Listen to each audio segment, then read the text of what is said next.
Ailton Krenak, no Sempre um Papo, na Caixa Cultural Brasília. O vídeo se inicia com um vídeo da Caixa Cultural. Há pequenos vídeos diferentes que acompanham a narração, sendo eles imagens de diferentes funcionários e funcionárias da Caixa, imagens de galerias de arte, museus, exposições e outros projetos culturais incentivados pela Caixa. No canto inferior direito do vídeo está a intérprete de Libras, uma mulher de camisa preta que traduz tudo o que é falado. Em seguida, se inicia o vídeo institucional do governo brasileiro. Há pequenos vídeos diferentes que acompanham a narração, sendo eles pessoas jogando futebol, mulheres de diferentes etnias juntas, um sorveteiro oferecendo um sorvete, imagens de diferentes festivais culturais brasileiros e suas roupas típicas, imagens do dia a dia de diferentes pessoas e famílias em ambientes diversos, pessoas exercendo profissões diferentes, como operários trabalhando em fábricas e um padeiro amassando pão. No geral, vídeos que ilustram todas as realidades que vivem os brasileiros. No canto inferior direito do vídeo está a intérprete de Libras, uma mulher de camisa preta que traduz tudo o que é falado. De novo, entre as 10 maiores economias do planeta. Não mexe com o meu Brasil, viu? É, família, essa é a nossa força, o nosso jeito de acolher. Com muito trabalho, estamos dando a volta por cima para avançar ainda mais. Porque o Brasil é seu, é meu, é nosso. O Brasil é dos brasileiros. Governo Federal. A roda de conversa acontece em um auditório que possui um palco grande. Em cima do palco foram dispostas de maneira centralizadas duas poltronas intercaladas por uma mesinha que carrega uma jarra de água e copos. De frente à mesinha, próxima à beira do palco, há outra mesinha que carrega os livros escritos pelos palestrantes. Eles foram dispostos na vertical de maneira que a plateia possa ver suas capas. O fundo é composto por grandes banners em tons de branco, preto, azul, laranja, rosa e roxo. Centralizado na parte superior, lê-se: Ministério da Cultura e Caixa Cultural apresentam. Logo abaixo, lê-se: Sempre um Papo, ano 39. À esquerda, lê-se: Literatura em todos os sentidos. E à direita estão as logomarcas das marcas patrocinadoras do evento. O futuro é ancestral, a vida não é útil, ideias para adiar o fim do mundo. Mais do que tudo isso, um sábio do nosso tempo, Ailton Krenak.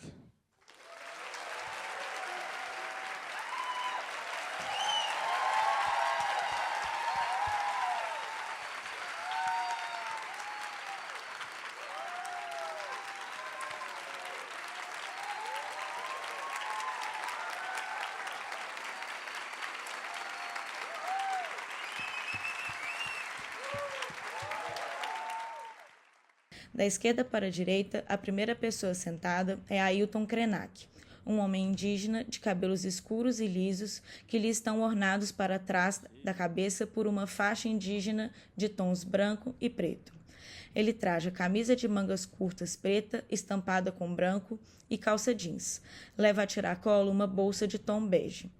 A segunda e última pessoa sentada é Matheus Leitão, um homem branco que possui cabelos castanhos que lhe estão presos em um coque no alto da cabeça. Possui barba de mesmo tom. Ele traja camisa de mangas compridas cinza e calça de tom bege. Usa óculos redondos de aro preto. Ailton se levanta da poltrona com o microfone em mãos e caminha de um lado para o outro no palco enquanto fala para a plateia. Sentindo como a presença de vocês energiza o ambiente. Quer dizer, nossa presença nos lugares cria efeito. Gratidão pelo efeito que vocês criaram aqui. Às vezes a gente fala, a gente precisa nos afetar. Olha, então você veio aqui ver o que eu estou fazendo aqui, né? Eu estou te vendo. Olha, tem tantos amigos queridos aqui que, se eu fosse mexer com cada um de vocês, a gente não ia fazer o encontrão, mas a gente ia fazer uma festa de ficar mexendo uns com os outros, oi, aí e tal. Aí falaram comigo assim, a Dayara mandou falar que ela está aqui. Aí eu falei, puxa, a Dayara está aqui? Se ela ficar falando isso, eu vou falar com ela. Então, vem e canta aqui. Porque ela canta que é uma maravilha. E desenha, e pinta, e fez uma empena num prédio imenso, com umas coisas muito bacanas. Então, tá vendo? Ó, eu não posso ficar só fazendo propaganda de alguns sem mexer com todos. Dayara, bem-vinda, bem-vindo todas vocês. Que maravilha. Agora o Matheus vai me moderar, tá bom? Matheus. Como se isso fosse possível. Boa Matheus, seja moderado. Eu preciso aprender a me comportar quando me convidam para fazer uma fala sobre livros e eu invento de falar sobre tantas coisas, porque quando nos encontramos, o que acontece é isso. Nós nos afetamos, não é isso? A gente provoca um ao outro. Tomara que eu esteja provocando a vocês para boas visões, boas ideias, boas observações sobre o tempo que nós estamos vivendo, né? Esse encontro do Sempre um Papo, para mim, ele tem sido uma oportunidade de eu circular em vários lugares, a pretexto de falar de livro, eu falo, na verdade, do que eu trago no meu coração. Então, boa noite, viva! Gratidão a vocês, minhas amigas, meus amigos, viva! Ailton se assenta na primeira poltrona da esquerda para a direita. Eu prometi nas rádios aqui de Brasília que eu ia te fazer uma pergunta, então já vou começar com ela, tá bom? Que é o seguinte: você diz nos seus livros que os rios cantam e falam para você. Eu queria saber o que eles dizem.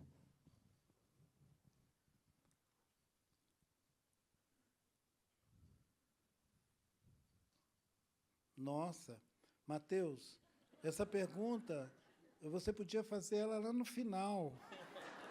Quando a gente estivesse mais, assim, cúmplices uns dos outros. Invocar os rios, a invocação dos rios, é um rito que permite a gente, pelo menos, aproximar do que ele fala, dessa voz do rio, as águas, né? Bom, quando fala em rio, tem um rio ancestral que me cobre de sentido, que é o Uatu.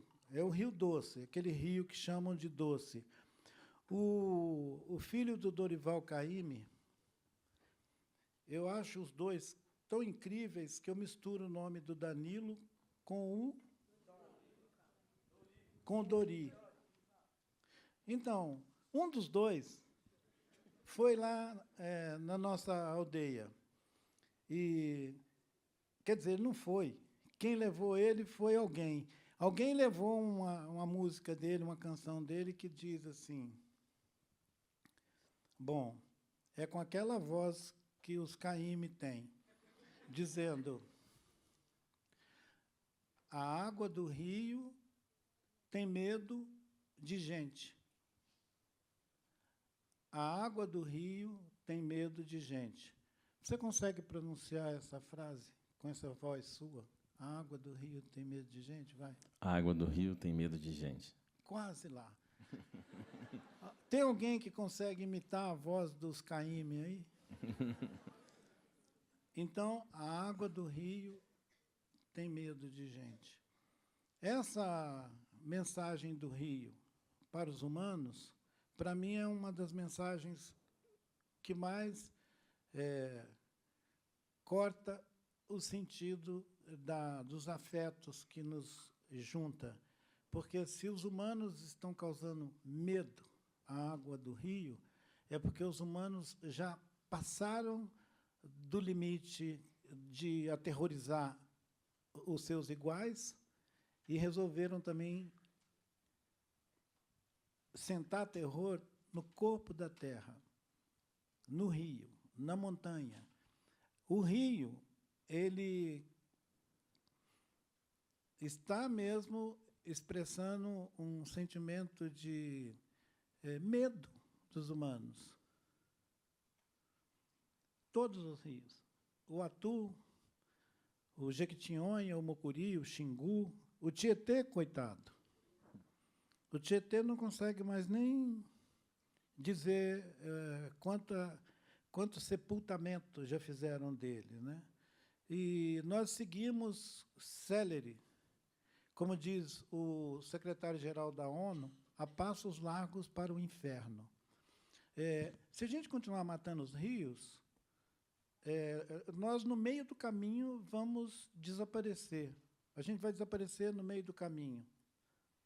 E aquele poeta lá do Vale, daquele mesmo Vale do Rio Doce, lá de Itabira, o Drummond, ele não teria dificuldade de dizer que, no meio do caminho, nós vamos desaparecer. Eu tenho escrito esses textos, esses livrinhos, e os três juntos, eles articulam uma ideia de que nós pensamos que éramos uma humanidade. E fizemos a maior batida ao longo da história com o argumento de que nós somos a humanidade. E, como humanidade, a gente foi pisando duro em cima da terra e em cima uns dos outros. A gente aniquilou povos inteiros. Aqui no nosso continente, então, aqui no nosso continente, a gente quase que matou todo mundo. Nos últimos 100 anos, esse todo mundo que sobreviveu conseguiu se erguer, trazer suas cosmovisões, trazer suas narrativas, trazer suas memórias que a gente invoca como memórias ancestrais.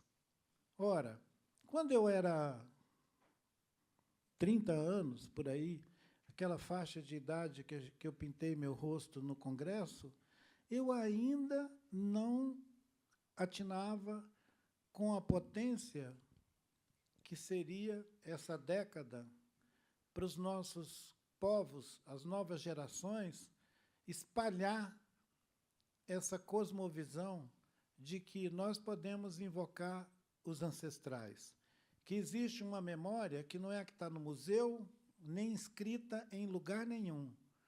Essa memória é ancestral pela sua natureza transcendente, porque ela é subjetividade pura, não tem registro, mas ela tem a potência de nos jogar para cima das situações de opressão e de quase desistência de nós mesmos.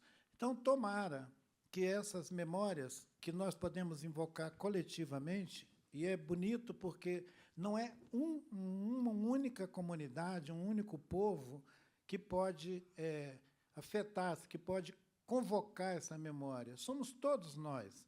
A primeira vez que eu insisti em público, Mateus, com essa ideia de memória ancestral, as pessoas perguntavam, mas são só os povos originários, são só os povos indígenas, os quilombolas, que podem invocar uma memória ancestral? E aquela gente que já viajou o mundo, que já itinerou o mundo? Vai ver que a Nurit está por aí. A Nurit escreveu um texto maravilhoso dizendo que o encontro ele se dá no meio do caminho. É o meio do caminho, sendo que eu faço uma parte desse caminho andando e alguém faz a outra parte do caminho andando, e o meio do caminho é esse lugar que a gente se encontra. Ele exige esforço de cada parte para a gente chegar a algum lugar, para esse encontro. E eu tenho o sentimento, pelo menos no meio de tanta coisa esquisita que nós experimentamos, eu tenho o sentimento de que as pessoas não indígenas são capazes de invocar essa memória ancestral quando decidem que vão fazer. Então, eu animo vocês a isso. Ouvir a voz do rio, da montanha, olhar ao meio do caminho e pensar se a gente vai conseguir ir além do caminho, desse meio do caminho. Se a gente vai conseguir transpor esse meio do caminho, porque ele implicaria em mudar o nosso modo de habitar o mundo. Se a gente continuar habitando o mundo do jeito que nós estamos, a gente vai sucumbir no meio do caminho, como humanidade mesmo. Outro dia alguém falou, nossa, Krenak, mas você é tão catastrófico. Eu falei, é que vocês ainda não viram ninguém jogar uma bomba nuclear em cima da Ucrânia. Mas tem um cara com gatilho armado. Tem um outro esmagando a Palestina. Viva o povo da Palestina! Viva, viva, viva, viva, viva, viva, viva, viva! Viva, viva, viva! Então, viva também outros povos que são silenciosamente esmagados, porque nós vivemos uma abstração de humanidade tão absurda, tão fraturada, que nós somos capazes, inclusive, de escolher de uma mortandade imensa qual parte do sofrimento nós queremos ressaltar e qual a gente quer silenciar. Nós silenciamos sobre coisas gravíssimas, e talvez a mais apavorante dela seja a gente silenciar sobre o ordenamento do mundo instituído a partir do medo. Criar medo. Fazer com que a gente tenha medo. Que a gente tenha medo de uma bomba, que a gente tenha medo, sei lá, de um raio, que a gente tenha medo do raio que os parta, que a gente tenha medo. Foi o Mia Couto que fez uma crônica muito recente sobre o medo, e sobre como o medo é ardilosamente distribuído, cuidadosamente difundido e animadamente estimulado pelos governos. Os governos, as corporações, essas coisas que andam invisíveis por aí. O Chico tem aquelas canções tão bonitas dele, que ele fala de coisas que a gente não vê e tal. Agora, eu acho que o repertório dele está colando nessas coisas que a gente vê, nesses fantasmas que ficam por aí, assombrando e que são produzidos intencionalmente por uma máquina de devoração de mundo, que são as corporações e a mercadoria. Aquela mercadoria que fez o Davi Copenau dizer que já existe uma sociedade da mercadoria e que nós somos. Ele enxerga essa grande multidão de gente que nós somos no planeta como parte dessa sociedade da mercadoria, que nós estamos mais afetados com a mercadoria do que uns com os outros. Ele tem um jeito de expressar o humor dele que é tão original, Mateus. Ele disse assim, eu estava olhando como os brancos são agarrados na mercadoria, como que eles são apaixonados pela mercadoria. Eles têm tanto amor pela mercadoria que, se tiver o carro deles e a namorada deles, e alguém passar e roubar a namorada, ele não liga. Mas, se levar o carro, ele fica louco. Então, esse jeito de um Yanomami observar a sociedade da mercadoria é muito interessante. Alguém pode falar, nossa, mas essa ideia de um carro e uma namorada é muito chauvinista, é muito patriarcalista, é muito qualquer coisa ista, mas, na visão de alguém que viveu dentro da floresta, compartilhando tudo, ele olha esse mundo onde a mercadoria se sobrepõe à pessoa, ele fala, é a sociedade da mercadoria. Eles vivem pela mercadoria, não vivem pelos afetos. Não importa se você tem uma namorada, um namorado, alguém, um filho, alguém que você podia amar. Você já botou esse amor seu numa outra coisa, que é a mercadoria. E isso podia fazer a gente pensar onde é que nós estamos botando o nosso amor. Onde que eu ponho o meu amor? Eu ponho o meu amor em quê? Em qual coisa? Em que mercadoria? Será que eu estou querendo um foguete para ir para a Lua? Um foguete para ir para a Lua? Chico, um foguete para ir para a Lua. O Drummond fala desse foguete para ir para a Lua, para Marte, para o sol. Diga uma coisa, Krenak, por que você chama o Drummond quando você está em parafuso? Você diz isso também em um dos seus livros. Olha, eu esqueço disso. Bom, esse microfone aqui é incrível, né? É de fazer entrevista. E o Drummond passou a vida inteira me antecedendo, dizendo que a mineração, o garimpo, estava comendo as nossas montanhas e matando o nosso rio. Ele falou isso 100 anos antes de mim. Ele falou isso 50 anos depois.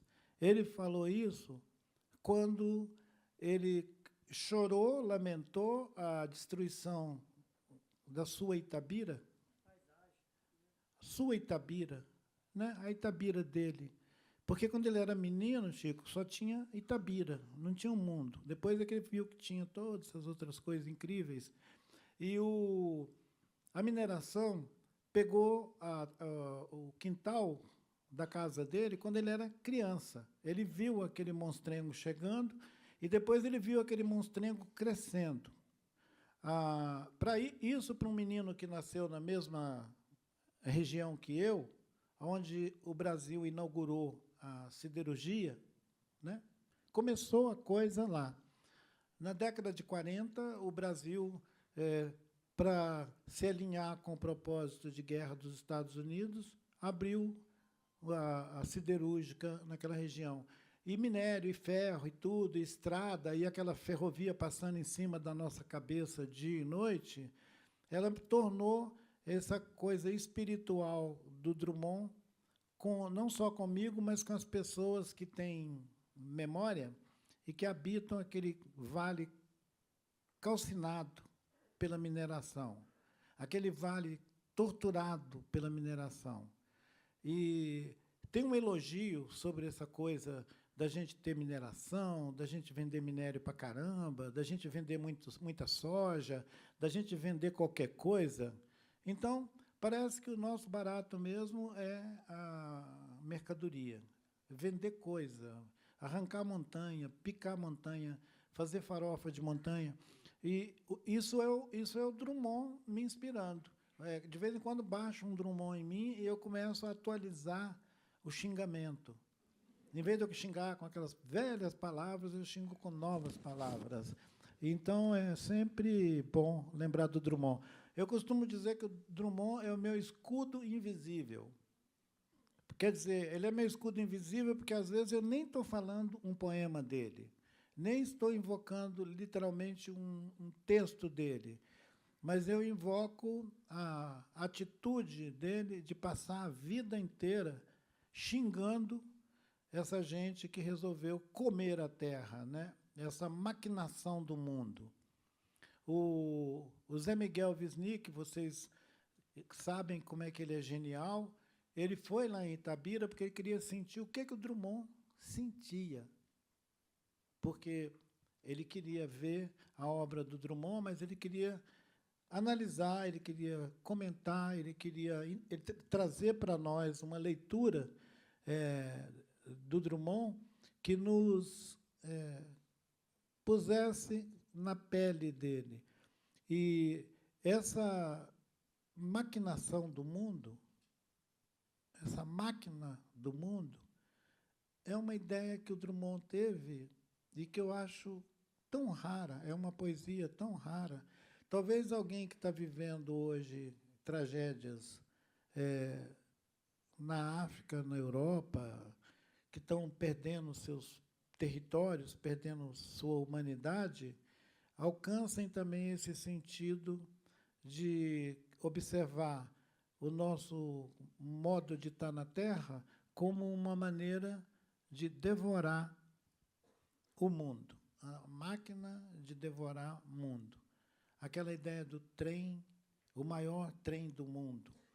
Então, é quase que conciliar uma visão da infância, uma visão de criança, com a fúria desse mundo adulto que quer comer o planeta.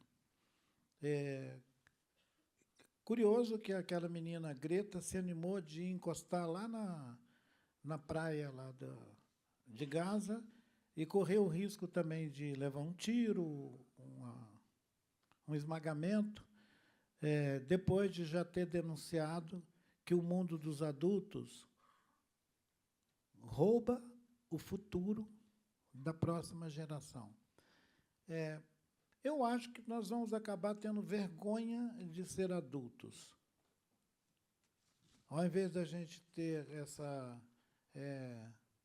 orgulhosa atitude de ser o mundo adulto, essa mitologia do mundo adulto, a gente vai passar a desconfiar dele, ter vergonha dele, porque ele rouba o futuro de quem vem depois. Não tem coisa mais miserável do que uma camada imensa da humanidade roubando o futuro daqueles que vêm depois, daqueles que eles estão, às vezes, tão romanticamente, falsamente românticos, são chamados de nosso futuro. Abordam as crianças e a infância dizendo eles são o nosso futuro. Tem hora, gente, que eu escuto esse tipo de frase que não dá. Dependendo de onde essa frase sai, ela deveria ser silenciada, porque essa frase é de uma mentira tão absurda que ela vai instituindo uma condição cínica dos adultos, que é de dizer que as crianças são o futuro de alguma coisa. O futuro, só falta eles completar. O futuro que a gente roubou são eles. A gente podia convidar uma lista grande de personagens públicos para que eles dissessem esse jogral. Né? Eles são o nosso futuro que a gente roubou deles. Uma frase mais ou menos assim, esquisita. Eles são o nosso futuro que a gente roubou deles, porque o futuro só pode ser deles se a gente parar de reproduzir o mundo adulto. E eu acho que a maioria das pessoas que tem mais de 30 aqui concorda comigo que o mundo adulto realmente está difícil. E o mundo adulto ativo, aquele mundo adulto que opera o sistema, que está dentro da economia, que faz essa máquina andar, realmente esse mundo adulto ele está envergonhando geral, seja nos Estados Unidos, na Europa, aqui, em qualquer lugar. O mundo adulto podia dar um tempo. Aquela ideia da Greta de não ir na escola quinta e sexta, a gente podia decretar que quinta e sexta o mundo adulto devia ser desligado. Desliga o mundo adulto, quinta e sexta, paralisa eles, um raio paralisante, daqueles do Flash Gordon, de Guerra nas Estrelas, uma coisa dessas incríveis que esses adultos fantásticos gostam de ficar fazendo foguete para ir para o espaço. Então, a gente podia estar dizendo, então, de quinta para frente, eles levam um raio neutralizante e ficam apagados. E, eventualmente, um dia, a gente não deixa eles voltar.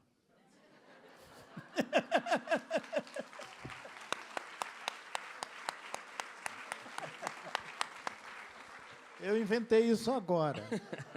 Sei disso. Não tem nenhuma dúvida. Bom, Krenak, a Constituição foi um momento importantíssimo para os povos indígenas, né? Veio o agro aqui também, naquela época, lutar para evitar a vitória dos povos indígenas. Eu digo que foi uma vitória porque a própria Sônia Guajajara sempre diz que existe o antes e o depois da Constituição, né? Mas o auge daquele momento foi quando um jovem indígena subiu no parlatório do Congresso, pegou genipapo, passou no rosto, e era impossível não sentir aquilo que você estava dizendo com aquele ato, com aquela sua fala tão poderosa. Neste momento agora, eu queria falar para o Ailton Krenak de agora, né, que está vendo, né, o PL da devastação chegando e tentando acabar com o licenciamento ambiental no Brasil, né?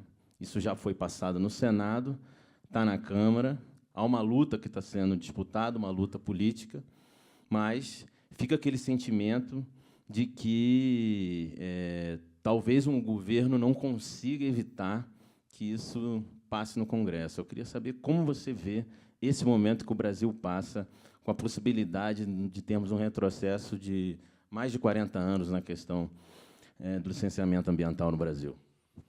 Mateus, o Ailton, que fez aquele gesto, olha admirado para trás e fala, puxa, aquele rapaz tinha coragem. O Ailton de hoje olha e fala, puxa, ele podia não estar vivo na sequência daquele gesto, porque ele estava cercado pelo Centrão. O Centrão são esses caras que estão aí esmagando o país, destruindo tudo, querem acabar com a legislação. Eles não conseguiram, legislação ambiental, eles não conseguiram fazer isso dentro do debate da Constituinte, mas, feito uma matilha, eles saíram, foram para o fundo do quintal, arregimentar a força para depois, ao pegar a gente no caminho. E, bom, olhar a história como uma fábula também ajuda, né? É por isso que tem fábula. Era uma vez uma burguesia furiosa que tentou impor uma ditadura duradoura, que sequestrou, prendeu e quase matou a mãe do Mateus, que matou um monte de gente. E eles limparam a cara, tiraram o sangue, vestiram gravata e foram para Brasília. E assumiram o Senado, o Congresso e os tribunais.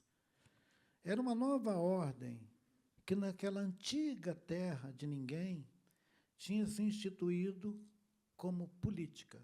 E eles queriam devolver para o povo a democracia. Então, eles ligaram a máquina de mobilização e chamaram para a gente fazer as diretas já. E depois eles disseram, vamos eleger presidente. E depois eles disseram, vão eleger Congresso. Mas eles estavam o tempo inteiro controlando a máquina de produzir efeitos políticos. E, mesmo durante a Constituinte, eles conseguiram marcar quais eram os capítulos que eles iam rasgar depois. Já estava marcado. Esse da mineração em terras indígenas, eu assisti o episódio grotesco dos senadores negociando que eles iam deixar aprovar aquele artigo, aquela cláusula, aquele princípio que está lá no 231, 232 da Constituição, eles iam deixar ficar assim, o subsolo, né, o uso do solo, subsolo e tal, ele vai ser objeto de legislação específica. O Congresso vai decidir depois como é que nós vamos comer isso. Agora nós não vamos comer, não, deixa aí. Aí o seu Lobo ia passando, aí foi, os meninos foram jogando pedacinho de pão, e o Lobo foi atrás, e o Lobo foi ficando forte, e o Lobo virou e falou assim, para que esse papo de democracia? Não precisa mais, não. Vamos para cima desse povo aí? Vamos.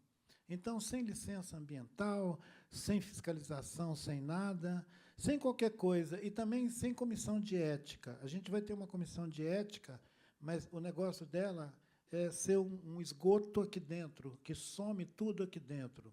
Essa comissão de ética vai sumir com atiradores, bandoleiros, pistoleiros, gente que foge para fora do país e vai difamar o país ganhando grana em Miami, agentes da CIA. Está fora de moda. Não, tira esse agente da CIA, bota outra coisa mais moderna.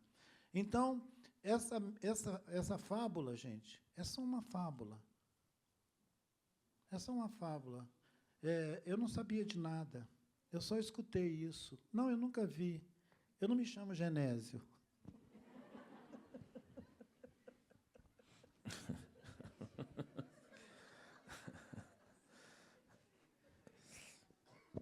Ailton. Se vocês verem alguma coisa parecida com essa fábula sendo revelado em alguma comissão, em algum tribunal, em algum julgamento, vocês têm que entender que não há nenhuma semelhança, nada a ver uma coisa com a outra.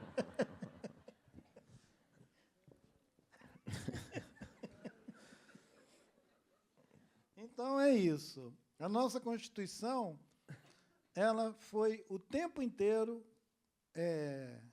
hostilizada, maltratada, eventualmente rasurada, e eles gostariam agora, na verdade, de rasgar ela com os dentes. Então, essa gente sem vergonha, que reclama a Constituição como um documento, eles são tão canalhas que eles são capazes de rasgar ela às escondidas, mas também são capazes de afrontar a gente rasgando ela publicamente. Eu vi um desses chefes de partido, um desses donos de partidos, esses partidos de bolso, dizendo: nós somos uma máquina. O senhor dizendo: nós somos uma máquina. E eles vão passar com essa máquina em cima da gente. Disso que eles chamam de povo, que eles convocam de vez em quando para dar o voto para eles. Houve um tempo em que eu acreditava que era possível falar alguma coisa com esse povo e dizer para ele: povo, cuidado com aquele cara lá. Depois eu descobri que o povo é surdo. O povo é surdo e, às vezes, ele faz igual aqueles 3 macaquinhos. Ele fica surdo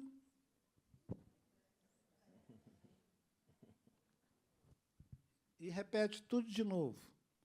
E vota errado. É exaustivo ficar falando que as pessoas votam errado. Mas também é exaustivo a gente dizer que as pessoas não param de jogar pet na água, no rio, no mar, nos oceanos, e não param. Então, parece que os sapiens, essa nossa espécie, os sapiens, como espécie, ele está assim, meio que extraviado. E não é alguém da humanidade que é ruim, gente. É a tal da humanidade que deu o maior cano na gente. Aquela ideia, né, ideias para adiar o fim do mundo, ali, a primeira argumentação minha é de que nós fundamos a ideia de que somos essa humanidade. Compartilhamos durante muito tempo essa ideia de que somos uma humanidade. Mas a gente achou tão incrível essa ideia de ser humanidade e saímos comendo todo mundo, destruindo a vida no planeta e dizendo que nós somos a humanidade. Quer dizer, a gente está reivindicando uma espécie de imunidade para a gente destruir esse planeta na condição fantástica de humanos. E nós somos tão incríveis, e, de certa maneira, a gente não fica longe dos caras que a gente está comentando aqui, o Congresso, a Constituinte e tudo, porque, em massa, em grande multidão de bilhões de pessoas, nós somos capazes de reproduzir a mesma violência que eles, em pequenos grupelhos, fazem e aplainar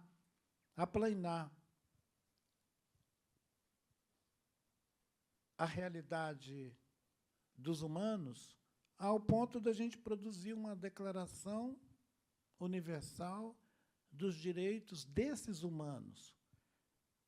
Desses humanos. Não do passarinho, da árvore, do rio, da montanha, não, é desses humanos. Esses humanos são loucos por direitos. Eles são loucos por direito e devoram o direito de tudo. Então, é uma fúria que me faz imaginar que, como espécie, a gente deu errado.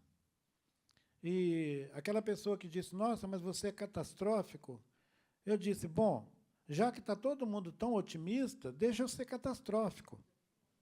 Porque eu vejo um otimismo tão incrível. Por onde eu ando, eu vejo um otimismo na Califórnia, eu vejo um otimismo na fronteira do México com os Estados Unidos, eu vejo otimismo em Israel. Aquela coisa linda. Hã? Em Lyon, agora, quando você esteve lá, você também viu otimismo? Olha, você está querendo me pegar, né? Mateus, eu me senti tão estranho sendo celebrado num lugar tão longe, né? Será que o pessoal sabe disso? Bom, conta um pouquinho desse negócio. Conta aí. Em Lyon. Lyon. Vocês sabem o que aconteceu, né, gente? Eu tive quase que buscá-lo lá na França, porque ele recebeu todas as honrarias, virou cidadão de Lyon e, enfim, estava lá nesse lugar na França, né, que falam que é o berço, né, da civilização. Até queria que você comentasse sobre isso. Se no berço da civilização, que eu não reconheço muito assim, depois que eu fui na Argélia, eu vi o tanto que tivemos alguns problemas com os franceses. Essa humanidade, essa humanidade que sai dali e vai lá na Argélia matar todo mundo. Exato. Então, é incrível. E é uma coisa maravilhosa. Mas eu fiquei muito feliz, e você merece todas essas honrarias que recebeu. Eu não sei, mas, Mateus, eu me senti como se eu estivesse num conto fantástico. Eu achava que era tudo desproporcional. O ano passado, eu fui informado que a Prefeitura de Lyon tinha me nomeado como cidadão de Lyon. Eu não estava lá. Aí eu disse, mas eu não estava lá. Eu não vi. Não, eu escutei. Alguém leu. Eu não mexi. Não corrigi, não editei, eu não fiz nada. Ah, então você não estava lá em Lyon? Não. Lyon. Então, aí eu pensei, puxa vida, você pode declinar de uma homenagem dessa? Alguém me disse, olha, homenagem não pode ser constrangimento. Gente, pode anotar essa frase. Homenagem não pode ser constrangimento. Se alguém tentar homenagear vocês algum dia, vocês se sentirem assim, que é bullying, não vai. E parece que está na moda agora você homenagear as pessoas. Você quer sacanear alguém, você homenageia ele.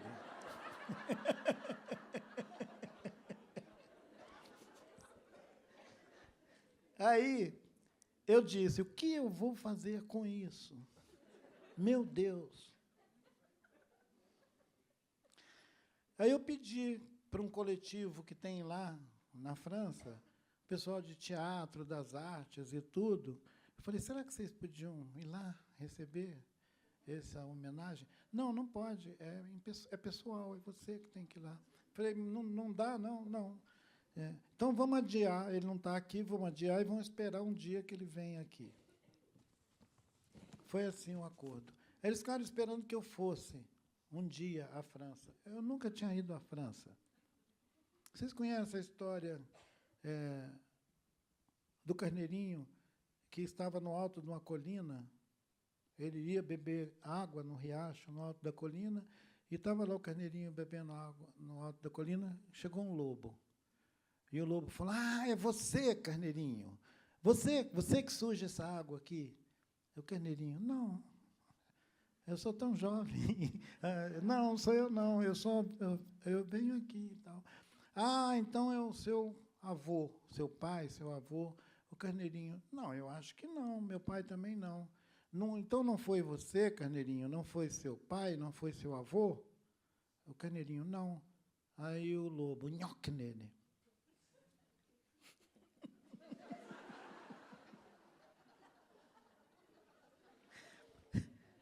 Tem situações que não adianta você se explicar.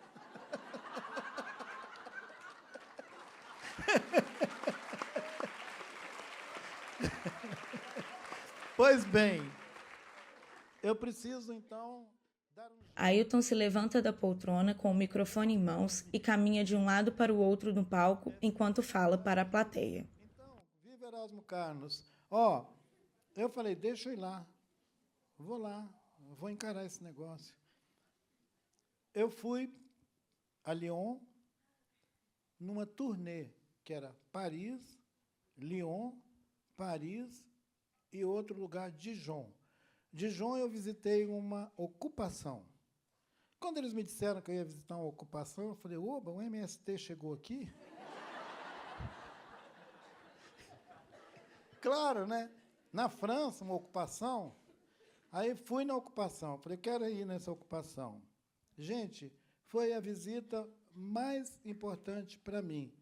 Foi a visita que mais me despertou algum sentido de que a gente ainda pode fazer alguma coisa, não em escala ampla, não no país inteiro, não no continente inteiro, não no mundo inteiro, mas que a gente pode começar a fazer o exercício que se chama mitigação. Quando a gente já perdeu a batalha, a gente precisa arrumar uns lugares onde a gente cria refúgios. Essa ocupação em Dijon é um refúgio que as pessoas urbanas criaram na terra, se envolvendo. Eu fico falando que as pessoas têm que ouvir a terra, escutar a terra, deitar na terra, rolar na terra e tudo. Eles estão fazendo isso lá. Há 15 anos, eles ocuparam 8 hectares de terra, foram ameaçados por despejo, a polícia foi lá, o juiz também, igual aqui. Despejo, despejo, despejo, a prefeitura mandou despejo. Essa prefeitura que me deu o título, queria despejar eles e tudo. Então, assim, eu peguei e falei, peraí, mas eu estou indo na ocupação e vocês estão me dando título de cidadão? Qual dos dois que eu fujo primeiro? Aí eu fui na ocupação. Eu percorri os 8 hectares andando junto com o povo que cuida desse território, e eles me contando como é que eles tomaram aqueles hectares, um por um, a cada ano. E 8 hectares? É isso? Então, foi bom, porque senão o pessoal não sabe o que é 8 hectares. 8 hectares. Você acha que vai daqui até o aeroporto ou não? 8 hectares. Vai daqui até a torre. 8 hectares. Então, esses 8 hectares, gente, está todo terra preta. Está todo há 15 anos manipulado só com práticas de horta. Não é nem a agrofloresta, porque eles não querem transformar aquilo, eles não podem transformar aquela área tão pequena em floresta. Então, eles querem transformar aquilo em produção de comida. E você só come coisas maravilhosas. Vocês iam pirar se vocês tivessem comido a feijoada que eu comi lá, sem carne. Porque para você comer uma feijoada que não tem bicho nenhum lá dentro, é uma experiência reeducativa para nós que somos todos devoradores de outros organismos. Porque a gente come tudo, né? A gente fala que os outros estão comendo na terra, mas também a gente come. A gente come porco, galinha, vaca, cabrito. A gente come qualquer bicho que passar na frente da gente. A gente come tudo. A gente come tartaruga, a gente come macaco, a gente come tudo. Come, come, come. A gente come. Aí eu cheguei num lugar onde a primeira anúncio foi: aqui não entra nada que é derivado de nada, tipo queijo, manteiga, não tem isso aqui, não. E ovos. E um ovo. Que ovo? Ovo é de alguém. Aí, então, assim, não pode, não pode, não pode. Os visitantes ficaram assim, olhando, nossa, como é que nós vamos comer? Os dias que a gente esteve lá, a gente teve tanta comida boa e saudável que eu acho que foi uma reeducação para aquela turma estranha que chegou ali, tipo, não pode comer queijo, né? Porque para os franceses não poder comer queijo deve ser meio difícil. Mas não pode, não tem esse negócio de queijo aqui, não. Então, eu não podia comer queijo, não podia comer carne nenhuma, mas podia comer aquela lista imensa de itens cultivados o tempo inteiro, fresquinhos, que você vai lá e pega e come. No começo, a cidade de Dijon achou que aquele pessoal era doido, que eles estavam criando problema com a polícia e tal. Tem 15 anos, eles comemoraram os 15 anos, fizeram uma festa, e a população da cidade aderiu ao longo do tempo, a ponto de não caber mais gente da cidade ajudando lá dentro. Então, eles apoiam politicamente, sustentam a posição dessa comunidade, dessa comuna, e lá dentro eles não fizeram uma ocupação para ir morar lá dentro. Eles fizeram uma ocupação para cuidar da terra. Eu gostaria muito de ver uma ocupação aqui no Brasil que o objetivo não é morar lá dentro, que é cuidar daquele lugar. Vocês perceberam a diferença de uma mobilização para ocupar um lugar e encher ele de casa, encher ele de sistema sanitário, encher ele de calçada, reproduzir a porcaria urbana dentro daquele lugar que a gente diz que a gente está cuidando. Então, quando a gente ocupar um território, a gente deveria primeiro fazer um pacto de restauração daquele território para a terra, e não para os humanos ir lá enfiar mais um bairro lá dentro. As nossas ocupações, geralmente, elas atendem ao princípio do interesse exclusivo dos sapiens. Os sapiens que comem tudo, ocupam um lugar e comem também. Então, assim, a ocupação não deveria ser para expandir o modo errado de habitar a Terra. A ocupação deveria ser uma experiência diferente de estar na Terra. Ocupação. Então, olha, fiz o maior elogio ao pessoal lá de Dijon, e já falei que o pessoal de Lyon me deu esse título de cidadão de Lyon. Eu não sei o que eu vou fazer com esse título, gente. Porque diploma você pendura na parede. Agora, título de cidadão, você faz o quê? Né? Tudo bem, obrigado. Valeu, valeu, valeu, Lyon, Lyon, Lyon, Lyon. E tá bom. Ailton se assenta na primeira poltrona da esquerda para a direita. Ao final da roda de conversa, a plateia é convidada a interagir com os palestrantes. Os que falam recebem um microfone e são filmados enquanto falam. Viram o que eu fiz aqui, ó? Olha, tinha um monte de pergunta. Já já eu vou passar para perguntas para vocês. Mas também queria lembrar para o pessoal que está vendo a transmissão ao vivo no Instagram do Caixa Cultural, que vocês também podem mandar pergunta para lá, que eles vão escolher perguntas. Mas eu queria fazer 2 perguntas rapidinhas aqui para você, Krenak.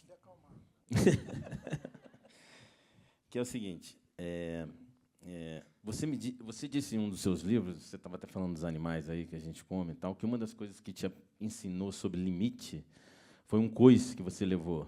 Você levou um coice e aí você aprendeu que nessa relação com os animais você precisava existia uma coisa chamada limite. E eu queria saber de você se você poderia contar outras experiências que você teve, não só com animais, mas com a natureza, que te ensinaram esse tipo de sentimento, limites ou outros sentimentos. Depois eu queria fazer mais uma pergunta. Tá? Pode falar primeiro essa? Eu não vou demorar muito, não. Bom, para eu começar meu letramento sobre respeitar limite do outro, um animal maravilhoso, uma fêmea, uma égua, que vivia junto com nossa família, ela se chamava Natureza. Olha, Natureza. Ela era muito bonita, ela tinha o pelo todo branquinho e ela era manchada. Ela tinha aquelas manchas grandes, cinza, muito bonita. E ela estava comendo palha e sabugo de milho, e os meninos descascavam o milho e jogavam sabugo. Eu peguei um rastelo, essa coisa de puxar a palha e tudo, e fui passar o rastelo. Ela estava comendo, e fui passar o rastelo debaixo dela. A hora que eu passei o rastelo, puxando o rastelo, bem atravessando o meio do corpo dela, e fiz o movimento de sair, ela me deu um coice no estômago, bem dado. Pau! O menino subiu e caiu, meio desmaiado, no terreiro. Foi aquele auê, né? Tipo, morreu. E eu senti que eu tinha ficado sem ar um tempo, mas aquele breve instante me ensinou que tem um limite para a gente se relacionar com o outro. A gente não pode sair atropelando tudo que está ao nosso redor. Desde um cavalo, um animal de porte grande, até a mania que nós temos. Você está passando assim, tem as formigas corredeiras estão passando ali. É instintivo. Se a pessoa tiver calçada, ele vai e pisa em cima. Para quê?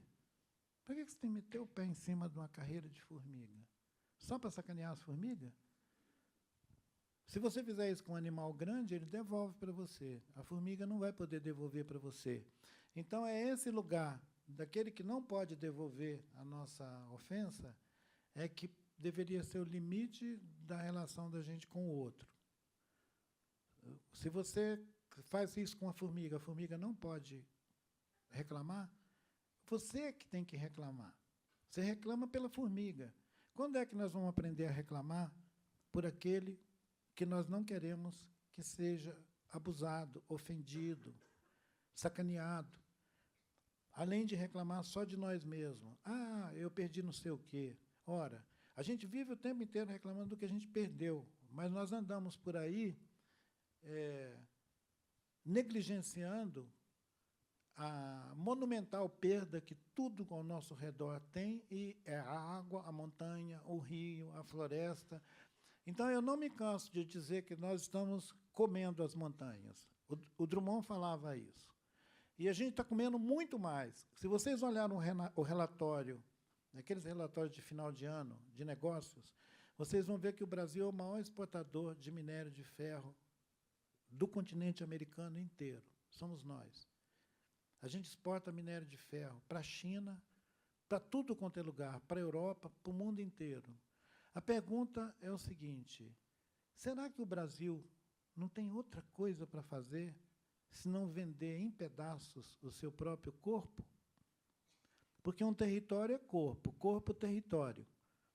Quando as mulheres marcharam sobre Brasília, antes da pandemia, nosso corpo, nosso território, que mobilizou não só as mulheres camponesas, mas também as margaridas, todas as mulheres, todo mundo que estava aqui, o mulherio que estava organizado naquele período, pós-golpe da Dilma, por aí afora, marcharam sobre Brasília, nosso corpo, nosso território.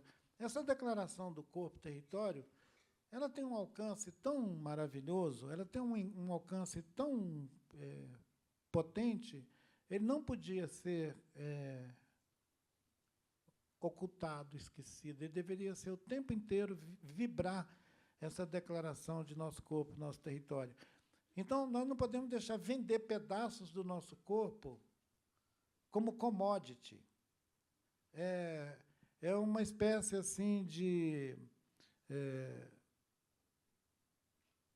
uma decisão de picotar esse nosso território, seja na forma de solo agrícola, água, minério, madeira, e vender. A pergunta é: quem autorizou a venda? Muito mais importante do que a gente ter eleições, gente, seria importante a gente ter um plebiscito que decidisse se pode vender o Brasil ou não, porque estão vendendo na maior cara dura. E as corporações estão se entupindo de dinheiro, e tem uma ingenuidade que acha que nós vamos bombar, que a gente vai ser um país rico. Nós vamos ser um país rico pra caramba. E a gente pode habitar depois um buraco, porque a gente vai ter vendido tudo, então a gente pode habitar um buraco. Um encontro de literatura não deveria ser tão crítico assim, né? O que você acha? Eu acho que você tem que ser, sim.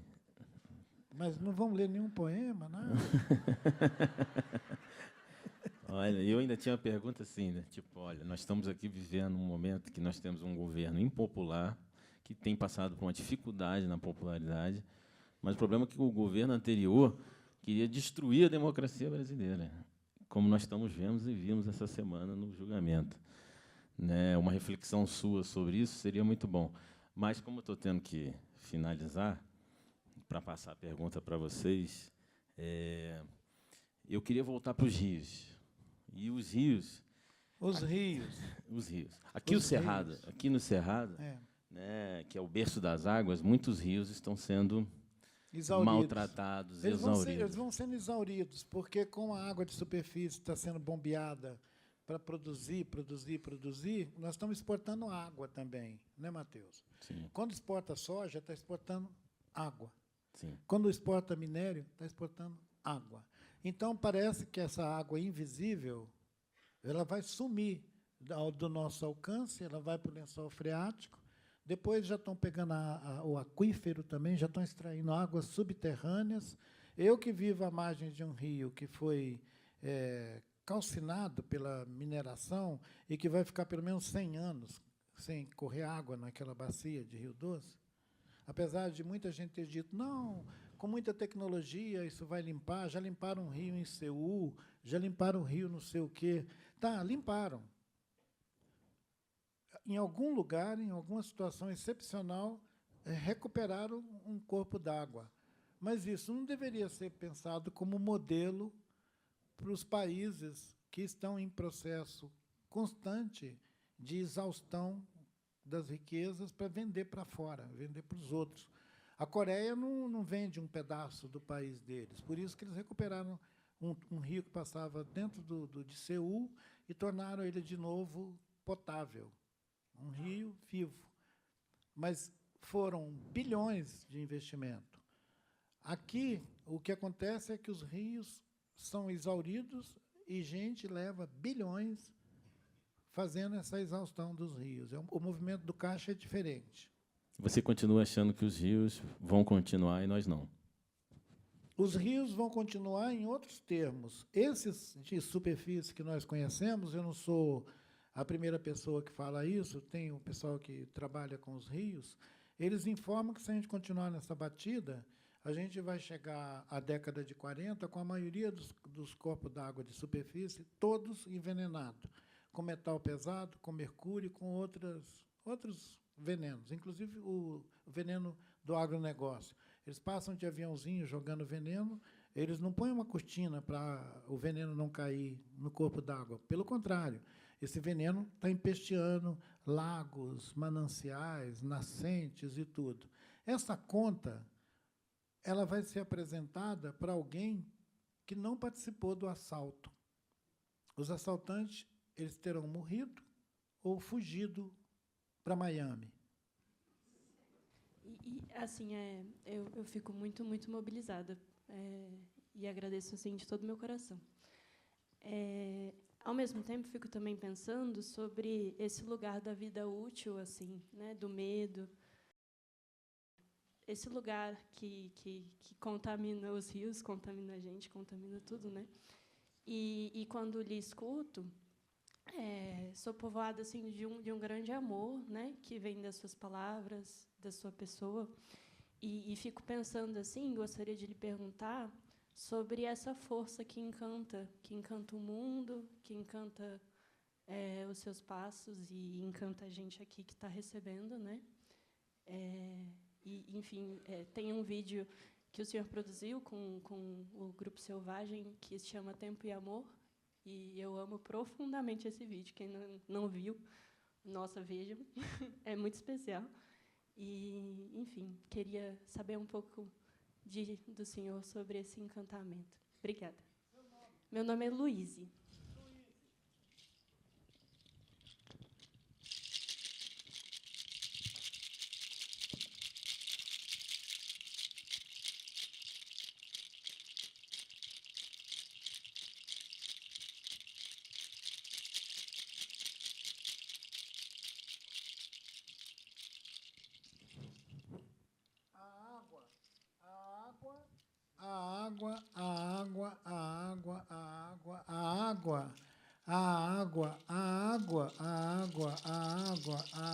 A água ensina quase tudo o que a gente precisa para contornar os obstáculos, se expressar em disposição amorosa com tudo, porque uma água, ela não quebra a pedra, a água contorna a pedra.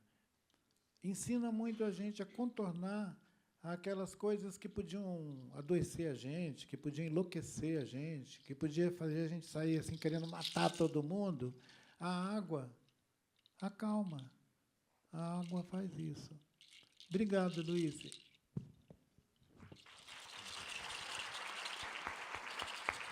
Tem mais uma pergunta aqui na frente. Em nome da Caixa Cultural, primeiramente, bem-vindos, Ailton. Né? Ninguém está te vendo aí atrás, mas pode perguntar. Tudo bem. Obrigado. A pergunta vai ser a seguinte, olha.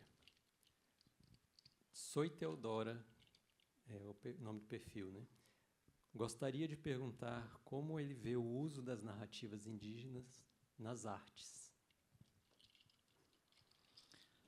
Eu vejo como uma novidade surpreendente, bem-vinda, que eu não imaginava que fosse acontecer, porque essa minha observação sobre fim de mundo já considerava a possibilidade da gente desaparecer sem experimentar isso.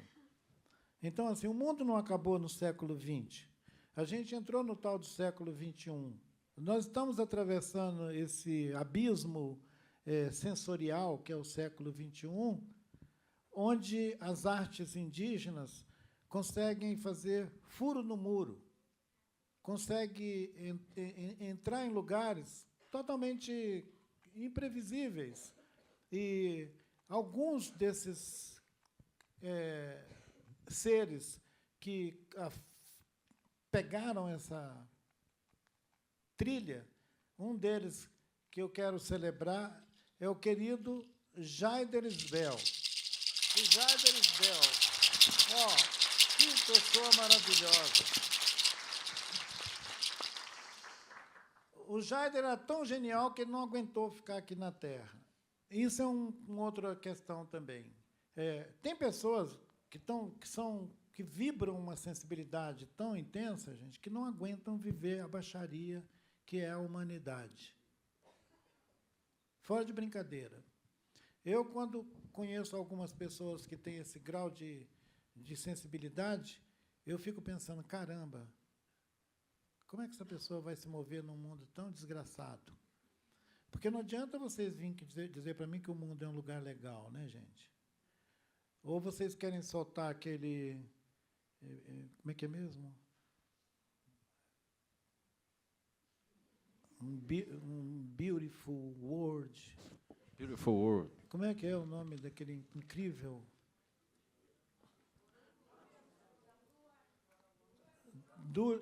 Louis Armstrong. Então, solta um Louis Armstrong aí. Então, assim, um beautiful world. Então, só naquela poesia daquela canção é que a gente pode dizer que esse mundo é bonito. E a outra parte desse mundo que é bonito e que é invisível é aquele que é chamado de natureza. Como ela é invisível, ela é maravilhosa. É esse organismo maravilhoso que eu não sei de onde que a gente inventou de chamar ela de natureza. Chamar esse organismo maravilhoso de natureza. E é a única maravilha que existe em tudo, no cosmos. É a maravilha. Essa que nós predamos. Quer dizer, o que existe de mais maravilhoso, a gente preda. É uma fúria que quer promover a feiura do mundo. O mundo é belo, mas tem uma fúria que quer produzir a feiura do mundo. Então, a arte indígena, personificada em algumas pessoas de curta duração, passaram por aqui e deram uma luminosidade tão grande que hoje a arte indígena está nas galerias do mundo, gente. Está na Bienal. Eu acho que a querida Dayara está por aqui. A Dayara e o Jaider, e o Denilson, e toda uma geração, o coletivo Runiquim, o coletivo Macu, dos Runiquim, os artistas Runiquim, e Yanomami, Yawanawá, essa gente de vários lugares que eram ocultos até 15, 20 anos atrás, explodiram em cores, em imagens, em imaginários, compartilhando cosmovisões, coisas indizíveis em arte visual, em artes plásticas, em escultura, em pintura, em desenho, em performance. Quer dizer, é como se de algum lugar maravilhoso, esses povos que ficaram sem voz durante tanto tempo, decidisse, assim, magicamente, dizendo, vamos invadir as galerias. Vamos para tudo quanto é museu, vamos para o MoMA, vamos para o Cartier-Bresson, vamos para tudo quanto é lugar. Porque o Joseca Yanomami, as obras dele estão em quase que todo museu e galeria importante do mundo. estão no Japão, estão na Europa. Então, eu acredito que nós estamos vivendo, é como se fosse um renascimento de um termo emprestado, renascimento, mas é como se estivesse acontecendo um renascimento desse fantástico imaginário que articula cosmovisões, visões transcendentes, mágicas, e que são capazes de recriar mundo. É uma coisa mágica. Vai ver que a última vez que isso aconteceu, sei lá, tenha sido quando Picasso foi passear na África e descobriu que podia copiar os africanos. Só que esses nossos originários não estão copiando ninguém, eles estão viajando no cosmos e trazendo esses presentes que a gente vê espalhados por aí.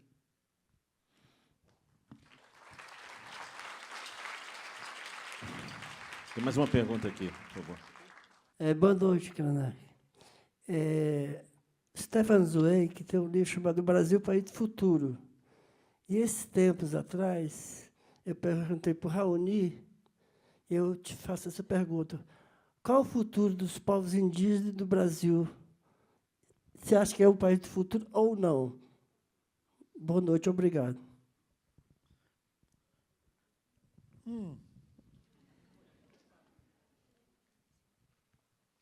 Sabe a ideia de uma canoa? Nós estamos todos na mesma canoa.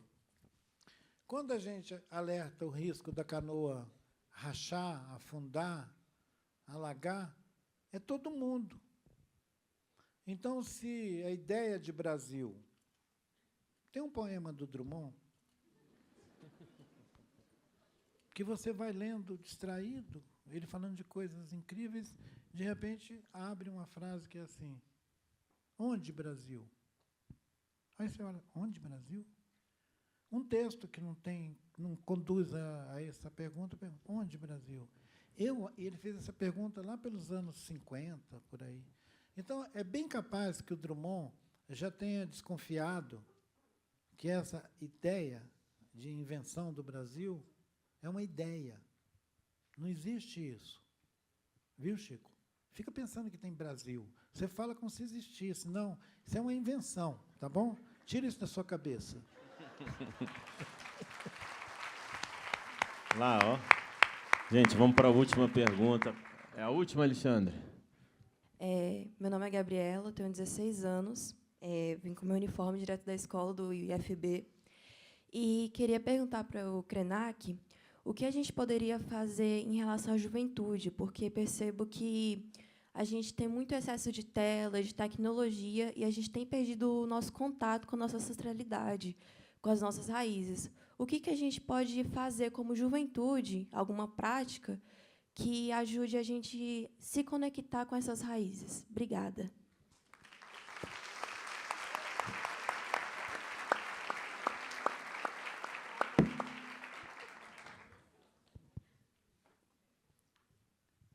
Essa pergunta, Gabriela, ela é uma pergunta, eu acho que está afetando hoje todo mundo, no planeta inteiro.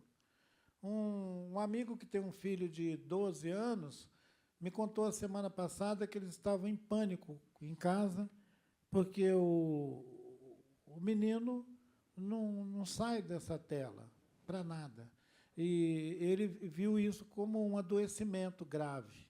Aí eles tentaram tirar dele, deu uma briga. Então, quer dizer, vai dar briga.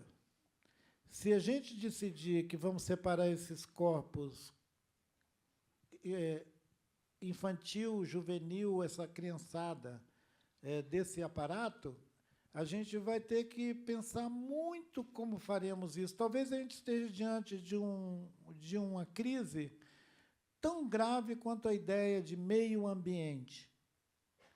Se a gente conseguir sair dessa ideia automática de que a gente habita o meio ambiente e o nosso corpo está separado de tudo, se a gente conseguir sair dessa absurda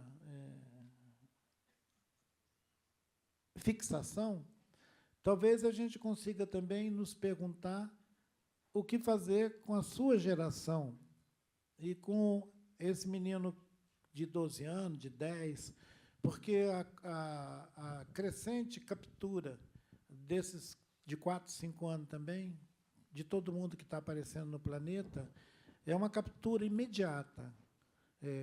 Caiu no chão, está capturado. Então, a gente tinha que ver como que a gente se livra desse drone maldito, né? A gente podia inventar uma história tipo o drone maldito e a gente tentar escapar dele. O drone maldito é todas essas telinhas, essa peste toda, essas plataformas, essa malandragem.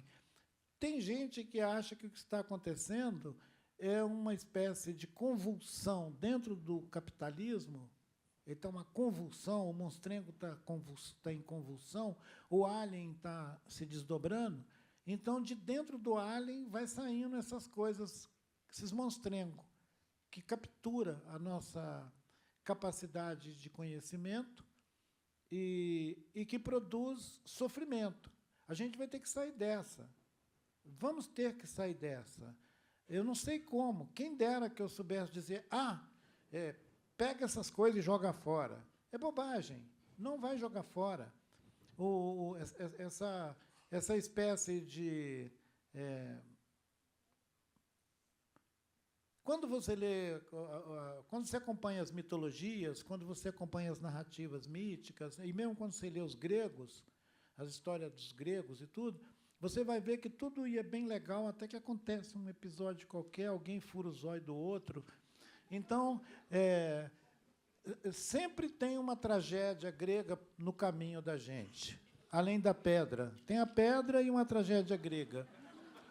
Então, nós vamos ter que pensar, gente, como que a gente vai se livrar desse hipercapitalismo que vai querer se meter na nossa pele a ponto de enfiar um chip na gente. Isso não é ficção científica. E tem um bando de tarados pensando como fazer esse chip se estabelecer no nosso corpo, fazendo uma seleção de quem eles querem plugar e quem eles não querem plugar. Quer dizer, eles vão fazer aquela história de fazer viver e deixar morrer. Eles não vão matar ninguém. Eles vão fazer viver o que querem e deixar morrer quem eles não querem. Esse hipercapitalismo, ele é uma coisa que está assolando globalmente o planeta desde que foi anunciado o evento da globalização. Eu não pensei que eu ia tocar num assunto tão feio desse, mas o que acontece é o seguinte, Gabriela, a economia, isso que chama de economia, essa conversa da economia, do teto de gasto, de não sei o quê, de pega isso, pega aquilo, soma aquilo, tira, cobra, tal, juro, incentivo, pá. Essa doença da economia, ela é uma espécie de epidemia global que conseguiu sobrepor o discurso da economia em cima de qualquer outro conhecimento. O discurso da economia justifica destruir Gaza, bombardear a Ucrânia, matar todo mundo, expulsar estrangeiro e criar um inferno astral geral, tudo por causa de economia. Economia. Economia é a religião do planeta. O outro nome dele é capitalismo. Então, essa desgraça do capitalismo, ela empesteou a mente humana de uma maneira tão terrível que a maioria dos melhores cérebros que a gente tem estão empregados na Microsoft, no Facebook, ou em alguma outra porcaria da Tesla, ou algum outro X qualquer coisa. Então, assim, os melhores empregos do planeta estão a serviço da destruição da nossa experiência como humanidade, no sentido da criação dos afetos. A gente tem que saber disso, que nós estamos sendo convocados a adorar o Deus do capitalismo, entendeu? Porque não tem nenhum país do mundo hoje que escapa a essa peste. Antigamente a gente tinha, não, porque tem o bloco soviético, o bloco não sei o quê, tem o bloco Cacique de Ramos. Então, tinha esses blocos que não eram capitalistas. Mas a peste do capitalismo entrou em todos os blocos. Outro dia, um economista chinês muito gentil disse que a diferença entre a China e os Estados Unidos é que lá na China a economia está submetida ao aparato do Estado e que nos Estados Unidos a economia governa e o governo não manda nada, é subjugado. Aquela ideia do filhinho do Elon Musk mandando o presidente calar a boca na sala da Casa Branca revelou bem quem manda, né? Não tem democracia, não tem pessoas representativas, não tem nada, isso é papo furado, é a grana. Então, chega um cara cheio de grana e manda o presidente ser presidente, desativa o presidente, liga o presidente, desliga o presidente. Aquela ideia que nós tínhamos até o final do século XX, de que a gente podia fazer uma revolução e mudar tudo, ela ficou vencida. No século XXI, o máximo que a gente pode ter é guerra de extermínio. Então, assim, não tem que ter muita sabedoria para a gente sair dessa roubada. Ainda bem que nós somos muitos. Então, a gente precisa sair dessa roubada juntos.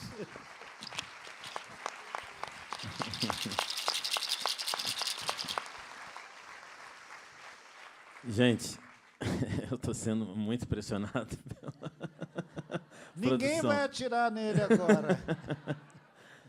Eu já sobrevivi a muita coisa fazendo jornalismo em Brasília, mas talvez não sobreviva a esse evento.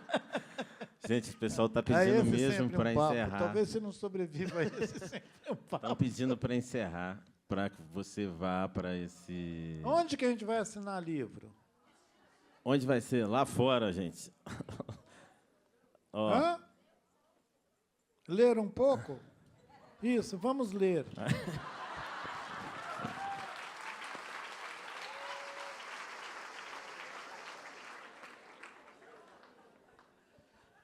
Eu gosto mesmo, eu gosto de uma voz que não seja a minha, lendo esse texto lindo, que abre o livrinho Futuro Ancestral. Vou pedir para o Matheus, com essa voz deliciosa dele, para ler para a gente. Por favor, Matheus.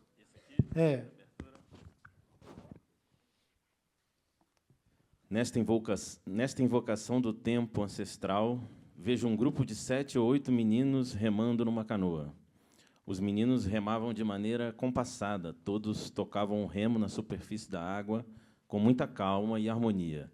Estavam exercitando a infância deles no sentido do que o seu povo, os Yujá, chamam de se aproximar da antiguidade. Um deles, mais velho, que estava verbalizando a experiência, falou: nossos pais dizem que nós já estamos chegando perto de como era antigamente. Eu achei tão bonito que aqueles meninos ansiassem por alguma coisa que os seus antepassados haviam ensinado, e tão belo quanto que o valorizassem no instante presente. Esses meninos que vejo em minha memória não estão correndo atrás de uma ideia prospectiva do tempo, nem de algo que está em algum outro canto, mas do que vai acontecer exatamente aqui, neste lugar ancestral que é seu território, dentro dos rios.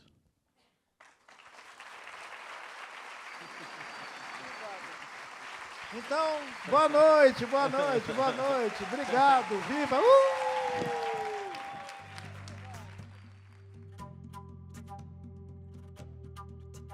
Em seguida, há imagens da sessão de autógrafos. Há diversas imagens da fila com as pessoas carregando seus livros, imagens dos livros em cima das mesas, imagens do autor assinando seus livros, conversando e tirando foto com os espectadores.